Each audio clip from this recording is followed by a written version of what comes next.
कृष्ण रुक्मणी संवाद। द्वारका महल का शांत संध्या समय। समुद्र की लहरों की मधुर ध्वनि महल तक आ रही थी। रुक्मणी जी ने देखा कि श्री कृष्ण शांत भाव से आंतरिक दृष्टि में डूबे हुए बैठे हैं। प्रभु, आप सबके साथ हंसते खेलते राज्य संभालते हैं, पर कभी-कभी ऐसा लगता है जैसे आप बहुत दूर चले जाते हैं। आप किस लोक में चले जाते हैं उस समय? मुस्कुराकर।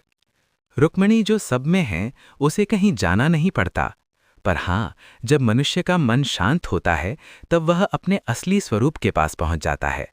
पर आप तो स्वयं परमात्मा हैं। आपको शांति ढूंढने की क्या आवश्यकता? मैं जो हूँ वो सबके लिए हूँ। जो भक्त शांति ढूंढता है, मैं उसकी अंतर यात्रा में साथ रहता हूँ। मैं केवल द्वारका का राजा नहीं, मैं हृदयों का साथी हूँ। रुक्मणी जी उनके चरणों के पास बैठ गईं। प्रभु, एक प्रश्न पूछूं? आप सबसे प्रेम करते हैं, गोपियों से, राधा से, हम सब पत्नियों से, भक्तों से। क्या आपका प्रेम सबके लिए अलग होता है? प्रेम अलग नहीं होता रुक्मणी, प्रेम एक ही है, जैसे सूर्य की रोशनी, पर हर जीव उसे अपनी भावना के अनुसार ग्रहण करता है। तो मेरा प्रेम आपके लिए क्या है? कोमल स्वर में। आपका प्रेम श्रद्धा का प्रेम है, स्थिर, गहरा, मर्यादा से भरा। आपने मुझे पत्र लिखकर बुलाया था, वो प्रेम समर्पण का आदर्श है।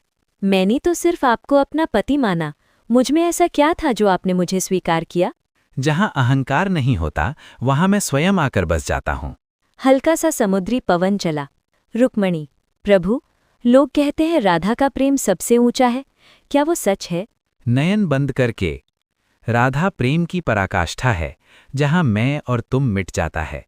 पर रुक्मणी, याद रखिए, जो भक्ति आपके हृदय में है वो संसार को धर्म का पथ दिखाती है।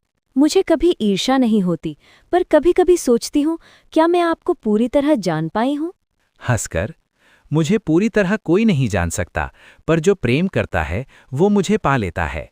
प्रभु, राज्य, युद्ध, राजनीति, आप सब कैसे संभालते हैं बिना चिंतित हुए? जब कर्ता अपने आप को कर्ता नहीं मानता तब बोझ हल्का हो जाता है। कर्म करो पर फल का दास मत बनो। यही तो आपने अर्जुन को भी कहा था। हाँ, क्योंकि जीव का दुख बंधन से आता है, कर्म से नहीं। आप थकते नहीं? जहाँ प्रेम हो वहाँ थकान नहीं होती। आप सबके दुख सुनते हैं, आपका दुख कौन सुनता है? कृष्ण ने हल्का सा हंस दिया। जो सबका दुख मिटाता है उसका दुख होता ही नहीं। समय धीरे धीरे रात में बदल रहा था। प्रभु, अगर एक दिन आप पृथ्वी से चले गए तो? कृष्ण ने उनकी तरफ प्रेम से देखा। मैं शरीर नहीं हूँ रुक्मणी, जहाँ मेरा नाम लिया जाएगा वहाँ मैं हूँ। जहाँ प्रेम होगा वहाँ मैं हूँ, जहाँ सत्य होगा वहाँ मैं हूँ। फिर भी आपके बिना द्वारिका सूनी हो जाएगी। जो मुझे हृदय में बसा लेता है उसके लिए कभी विरह नहीं होता। प्रभु, मुझे सबसे बड़ा उपदेश दीजिए। प्रेम करो पर अधिकार से नहीं, सेवा करो पर गर्व से नहीं, जीवन जियो पर भूलो मत तुम अनंत हो। रुक्मिणी जी ने शांत मन से कृष्ण के चरण दबाए। आप सिर्फ मेरे पति नहीं, मेरे गुरु भी हैं। और आप सिर्फ मेरी पत्नी नहीं, भक्ति का आदर्श हैं। चंद्रमा की रोशनी महल पर पड़ रही थी। दोनों के बीच शब्द कम, प्रेम अधिक था।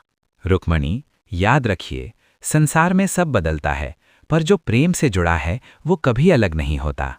रुक्मिणी ने आंखें बंद करके प्रणाम किया। उस रात द्वारिका में समुद्र की लहरों के साथ प्रेम और शांति की ध्वनि गूंजती रही।